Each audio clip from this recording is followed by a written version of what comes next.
Well, in these videos we want to think about the disorders of the circulatory system. So what we always like to do on these videos is start with some anatomy and physiology. So we'll start with the heart.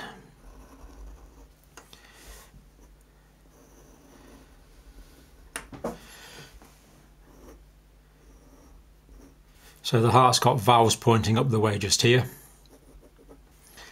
and this wall becomes thinner about here. Now these valves pointing up the way, these give rise to the large arterial vessels. This one is the aorta, the large vessel leaving the left ventricle. And there's a valve just here pointing down the way. And blood vessels actually enter this top chamber, the atria. So this is the left atrium here. There's actually 4 of these vessels, but we're just drawing a simplified diagram. Valve pointing up the way on the right side of the heart, again leading to a large vessel. This one's the pulmonary artery.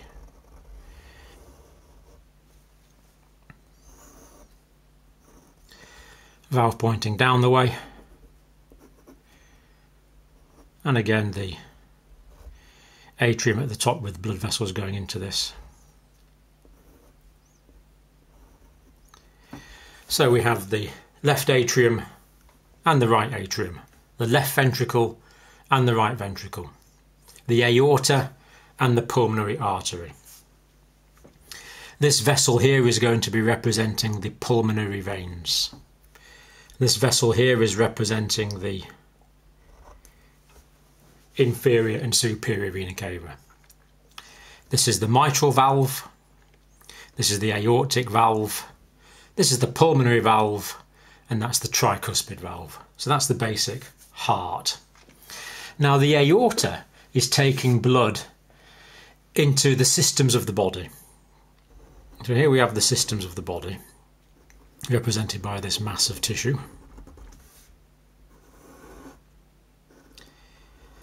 Now the systems of the body are going to include the digestive system, the renal system, the gastrointestinal system, the liver. It also includes your legs and your arms and your brain. It's all the systems of the body here. So for this reason we call these the systemic arteries.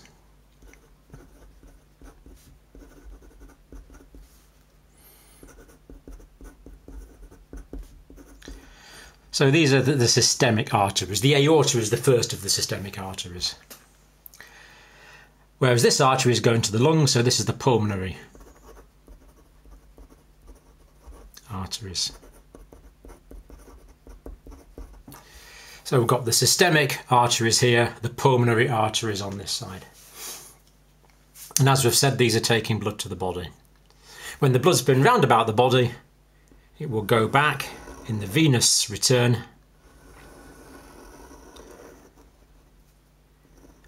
to the right atrium, but ultimately via the inferior and superior vena cava. The pulmonary circulation, of course, is going to the lungs, so this mass here represents the lungs. And we have the lungs. Then the vein draining, there's going to be a vein draining the lungs. 2 main veins from each lung actually drain back into the left atrium. And there we have the outline of the circulation. Now, it's worth just colouring this in a bit. Blood's going to go from the left atrium through to the left ventricle, and we draw this blood in red because it's fully oxygenated. Out through the aortic valve and into the body. As the blood goes through the body, it gives up some of its oxygen. So to represent the darker red deoxygenated blood, we have the blue, taking blood back to the right atrium, right ventricle, into the pulmonary artery, or the pulmonary arterial system, to go to the lungs.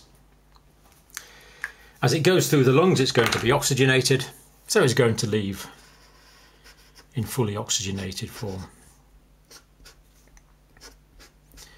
Going back to the left atrium. Now, a lot of the diseases of the circulatory system can be explained in terms of pressure changes in these vascular systems. So we've got the systemic arteries going to the systems of the body. So these veins here draining the body are the systemic veins.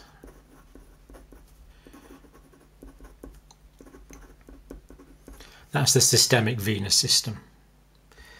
This system here, draining the lungs, this one, are the pulmonary veins.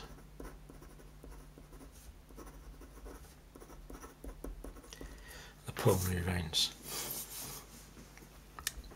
Now, actually, of course, this is simplified. We could go on teaching this basic physiology forever, but basically, as you probably know, the arteries here are going to subdivide into lots of smaller branches, taking blood to all of the body, eventually becoming arterioles going into networks of capillaries.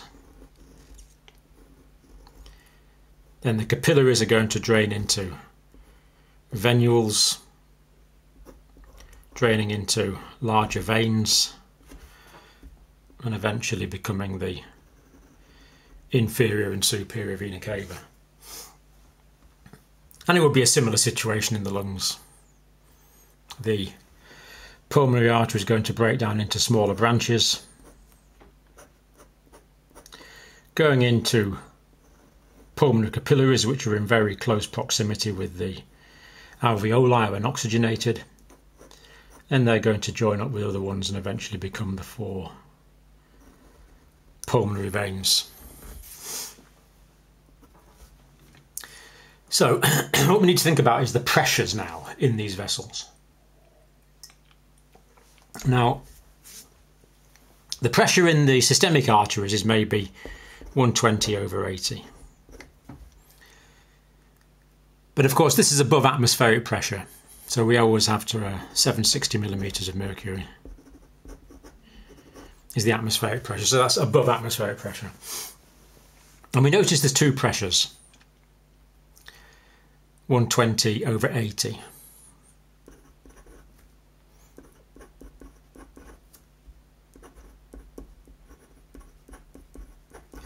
And that's because there's systole and disystole. Now, systole is when the ventricle is contracting, or ventricular systole is when the ventricles are contracting.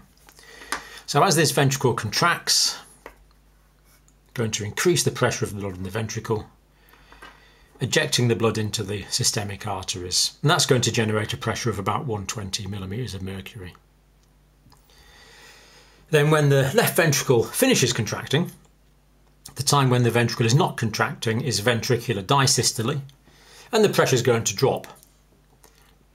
But the pressure is maintained by the elastic recoil of the arteries.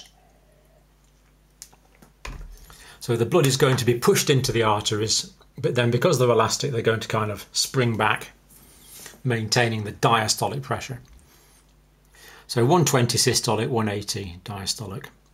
And of course, this blood has to go all around the body. It has to go to your, to your head, to your toes, everywhere.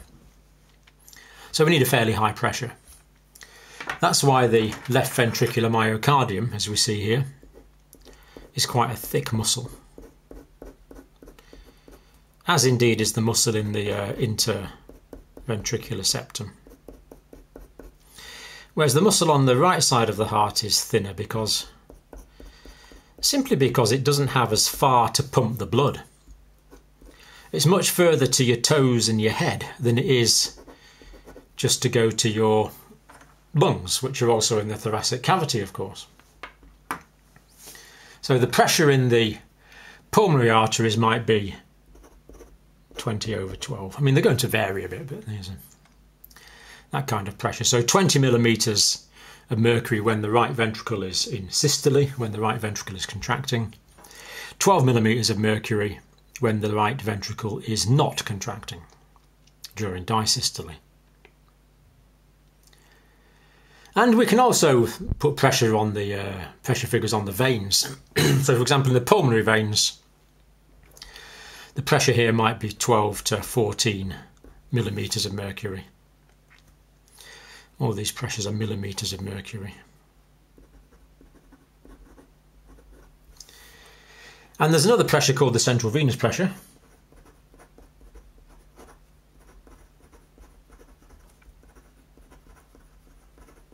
A CVP in the large veins here, and that might be 3 to 8 millimetres of mercury, 3, 4, 5, 6, 7, 8 millimetres of mercury, that kind of range.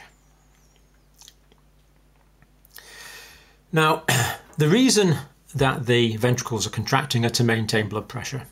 So we need blood pressure. And blood pressure equals cardiac output times systemic vascular resistance.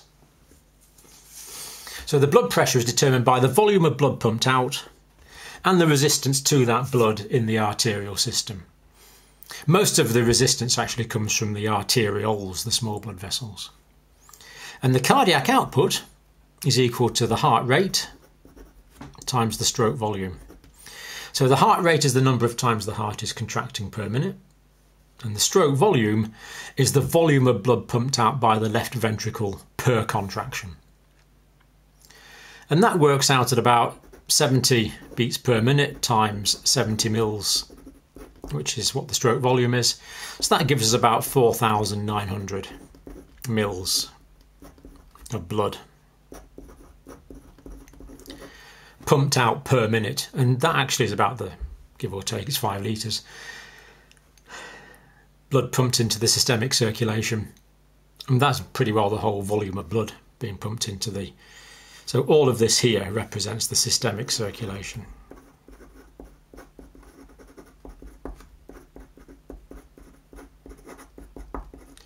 And in the same way, this here represents the whole pulmonary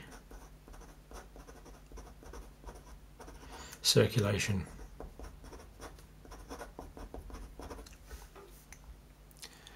So there we have the normal circulatory system.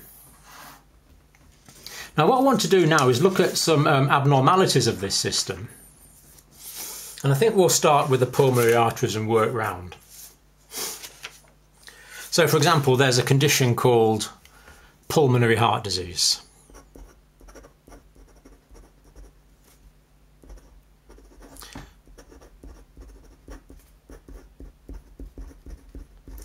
In the old days, this used to be called cor pulmonale.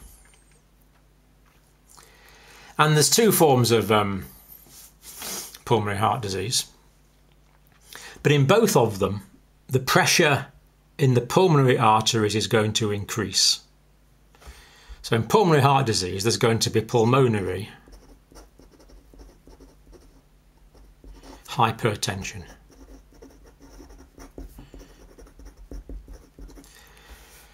There's going to be increase in the pressure in the pulmonary arteries. And what pulmonary heart disease is, it's actually heart disease caused by a problem in the lungs. And there's two forms. It can be acute or it can be chronic. So there can be an acute pulmonary heart disease caused by an acute pulmonary hypertension, or there can be chronic pulmonary heart disease caused by a chronic pulmonary hypertension. Now the acute form, for example, can be caused by venothromboembolism. So if we look at the word, veno to do with the veins, thrombo, a thrombus is a blood clot where there should not be one, and an embolism is when that blood clot moves in the venous system. So very often venothromboembolism can be caused by a deep venous thrombosis. A deep venous thrombosis. And we can actually plot what happens here. Because in a deep venous thrombosis, the problem is going to start in the systemic veins. So there could be a blood clot in a vein here in the leg. And as an embolus breaks off that, it's going to go through the right side of the heart, through there. Now, if there's an embolus breaks off here, as it goes through these vessels, these are getting larger all the time. And the chambers of the heart are fairly large, so it can fit through there. But then when it comes to an artery that it can no longer fit through, it's going to get blocked off. It's going to block off a segment of the pulmonary circulation. So it's a thrombus there where it formed, then it embolizes, and it's the emboli that goes through the circulation. So let's just follow that again. From a systemic vein, draining through the systemic veins, right atrium, right ventricle, pulmonary artery, lodging in the pulmonary arterial system of the lungs. And then we would call it a pulmonary embolism.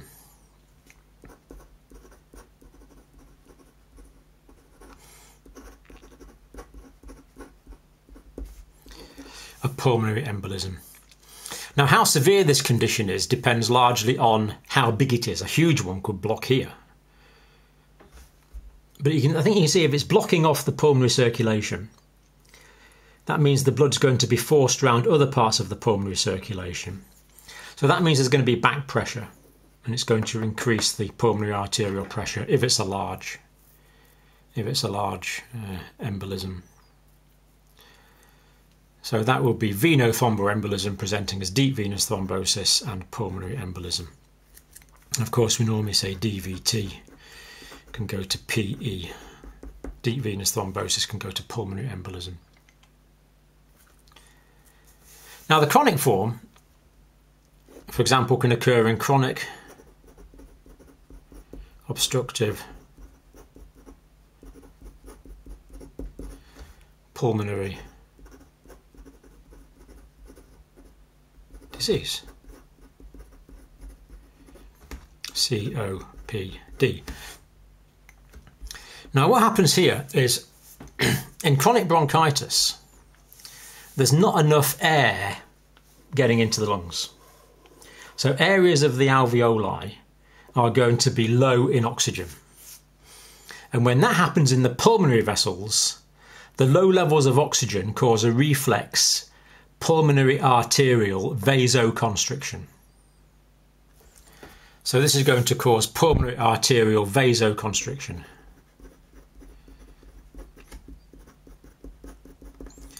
In the pulmonary vessels.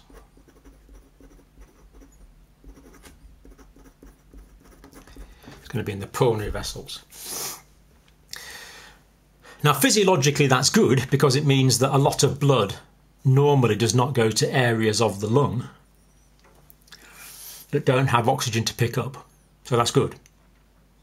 But in this situation, in COPD, all of the lungs are going to be involved. So there's a deficiency of oxygen in the alveoli all over the lungs. So that means all of the pulmonary vessels are going to close down. There's going to be a global pulmonary arterial reflex vasoconstriction in response to the reduced levels of oxygen in the alveoli. And if we constrict the vessels, that's going to increase the resistance, and that's going to increase the pressure in the pulmonary artery. So again, the COPD causing the vasoconstriction of the pulmonary vessels is going to lead to the pulmonary hypertension. And that's bad because over time, because the pressure here is high, the pressure in the pulmonary artery is high, is that going to mean the right ventricle has to work harder or less hard to pump the blood out? Well, if the pressure in here is high because of the vasoconstriction in the pulmonary arterial system, I think you can probably see that's going to increase the right ventricular workload. It's going to have to work harder. And if the right ventricle has to work harder, over time that's going to cause ventricular hypertrophy.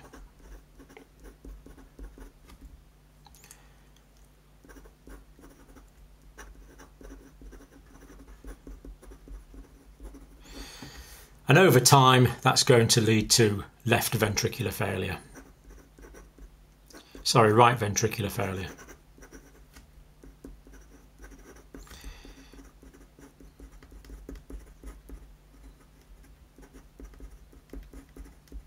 Let's just clarify that.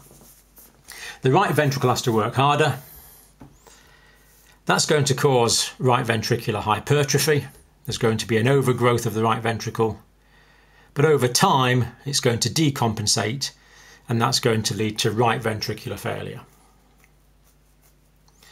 Now, if we have right ventricular failure, the right ventricle is not pumping blood out properly anymore, then every time the right ventricle contracts, it's not going to be pumping out enough blood. So you're going to get blood left over in the right ventricle at the end of systole. Is that going to make it easier or harder for the blood to leave the right atrium? Well, if that's half full, it's going to be harder. So it's going to increase the pressure here. That's going to make it harder for the blood to drain out of the systemic veins. So we're going to get a back pressure here into the systemic veins. And we'll see that will lead to systemic edema, but we'll do that when we look at systemic veins. So there we have the pulmonary heart disease, the acute and the chronic form. But in both of them, there's going to be pulmonary arterial hypertension. Acutely because of the presence of the emboli, or chronically because of the vasoconstriction in the pulmonary arterial vessels induced by the low levels of oxygen